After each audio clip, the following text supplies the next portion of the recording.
Ito ngayong araw ng rest day namin ni Mister. Pagkatapos ng isang bugbugan na trabaho sa loob ng isang linggo, ay naglaan kami ng isang araw na magpapahinga kami ni Mister. At para maiba naman yung aming araw ng pahinga, ang ginawa namin pagkatapos namin maglinis o magligpit sa bahay ay nagpunta kami rito sa may parlor para magpa-manicure at pedicure na rin. Talagang hinintay namin yung araw na ito ng rest day namin dahil hindi kami makasingit sa mga regular days na meron kaming tinda, gawa ng marami nga kaming mga luto o tanggap na pa-order.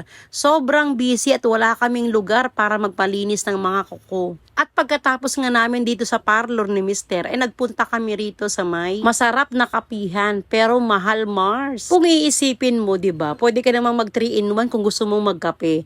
Pero bakit mo pinili bumili rito sa medyo mahal na kapihan? Ay syempre, i-treat mo rin yung sarili mo dahil nagtrabaho ka naman at deserve mo yan. Ayan palagi yung litanya sa akin ng aking anak na panganay at etong aking asawa.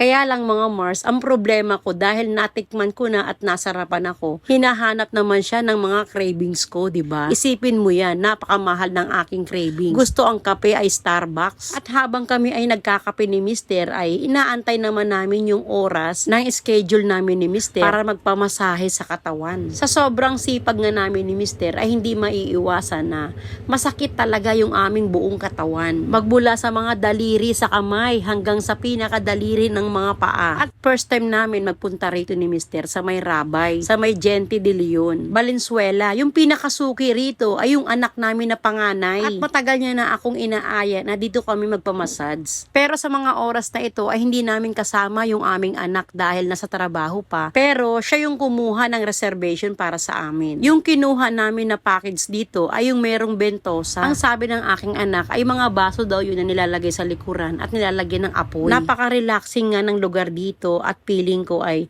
masisiyahan naman ako sa hilot na gagawin sa akin. Nirecommend kasi ng anak ko yung naghihilot sa kanya. Sabi niya ay magaling daw yun. Sa totoo lang mga Mars, kaya ako napilitan na magpunta dito kasi nga hindi ko na matiis yung sakit ng aking balikat. Ito nga yung tinawag ng masahista na frozen shoulder daw. Nagkaroon na ako nito dati pero nawala naman. At bumalik yung sakit ng aking balikat kaya sinubukan kong magpamasahe dito. At pagkatapos ng 2 oras na masahe na ginawa sa amin mga Mars, mukhang bagong gising si Mister at ganun na rin ako mga Mars kasi namamaga pa yung aking mata, tignan nyo.